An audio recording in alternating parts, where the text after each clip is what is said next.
So, kids, well, some of you aren't kids, but again, this is for my grandkids and for some of the people that I have met in Kenya and Ghana. But I hope it's a blessing to you as well.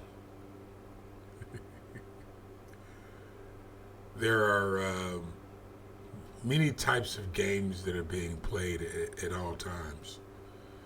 One game that I learned how to play, although I'm not very good at it, um,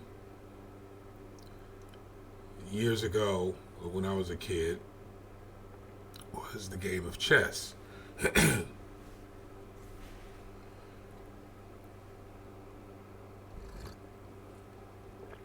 Chess to me was an interesting game because even though you can find a life, because that's what life is in everything. Uh, it was I found the game of life to some degree of depth in playing the game of chess.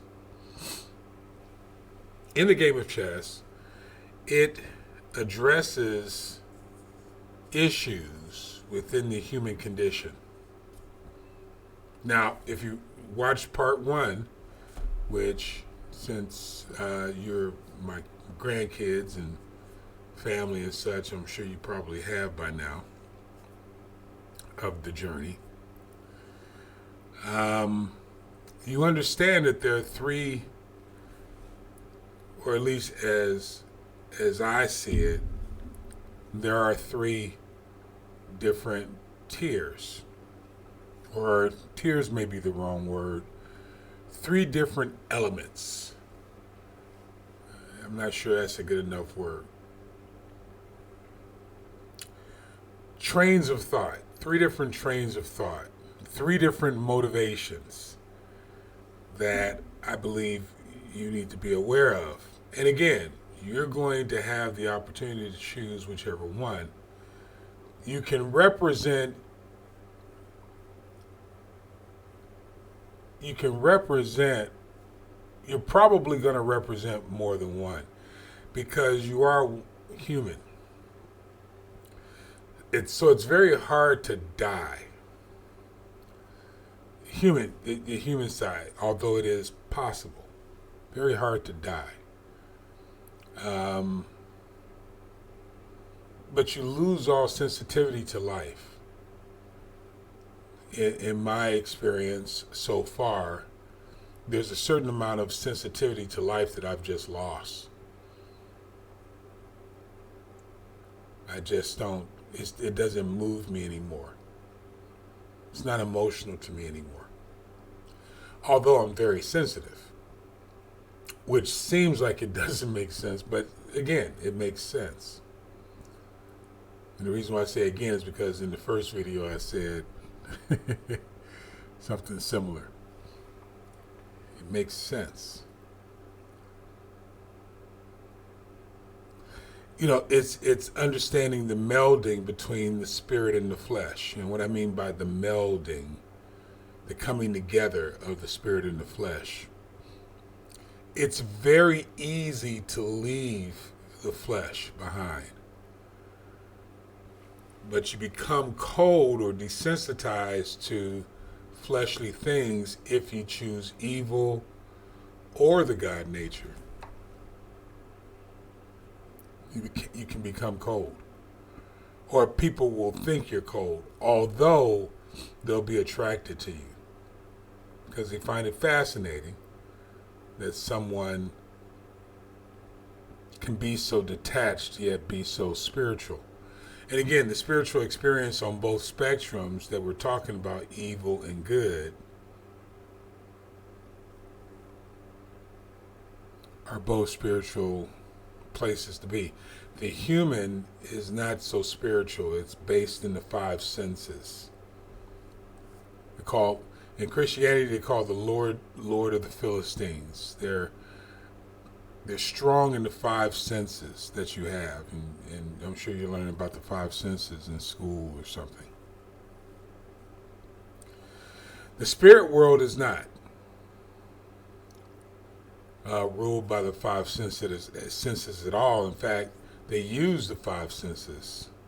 The five senses are a tool for them.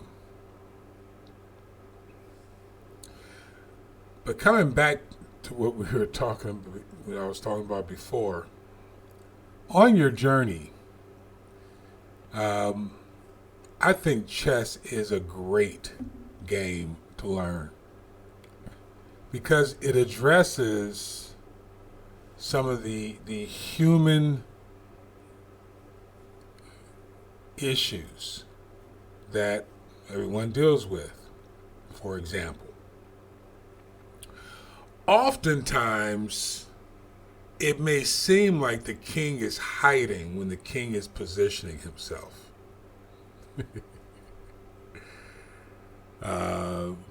Oftentimes the queen fights the battles.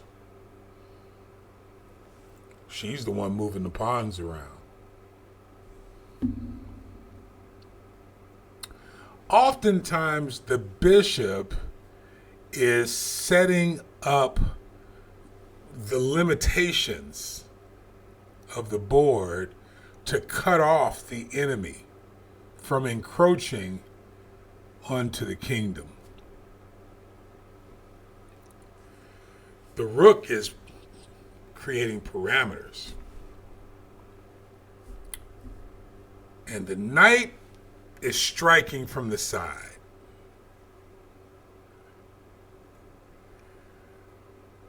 It's a game being played out white against black.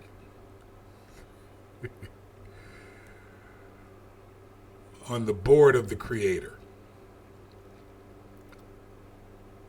Fascinating game. Often the queen is willing to sacrifice herself for the life of the king.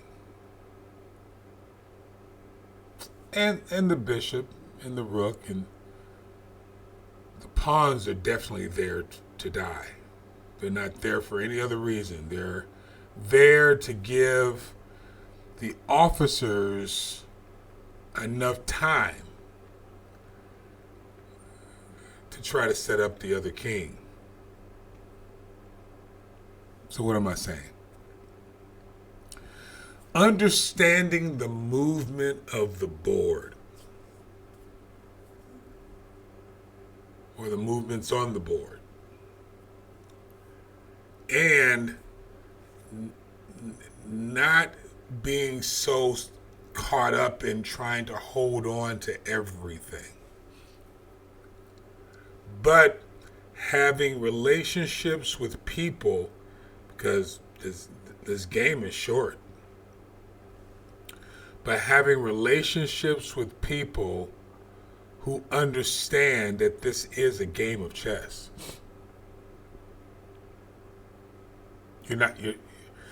All things have been given you for enjoyment while you play the game.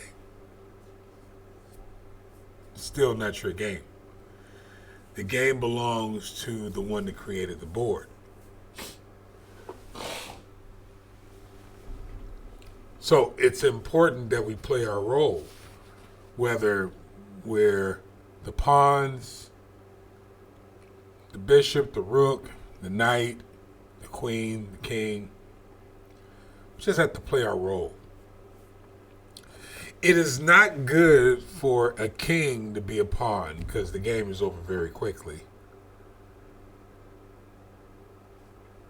But you have to know which one you are, a pawn or a king.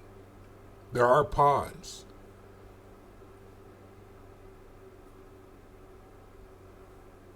Sometimes I think about being a pawn because then it's just easier.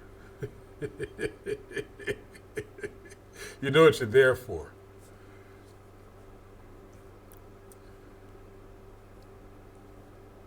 But understanding that in this game, you have to surround yourself with people who understand their roles.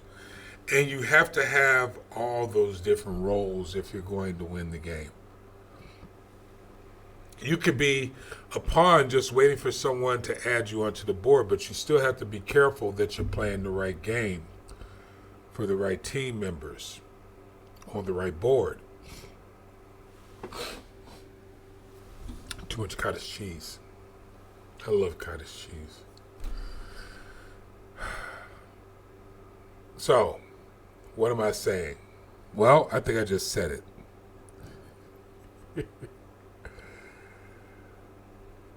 The game is economics, education, religion, labor, law, entertainment, media, sex, and war. These are the players. Just posted something that Jesse Jackson Jr. posted of something that happened in 1968 with President Nixon. And we don't understand the depths of the positioning that's going on in this human condition, in this human world. Well, most don't, I will say. But there are people who have no limits in what they will do to amass power and control, even though it's fleeting. There's no end to people who are willing to use you as a pawn, even though you may be a bishop.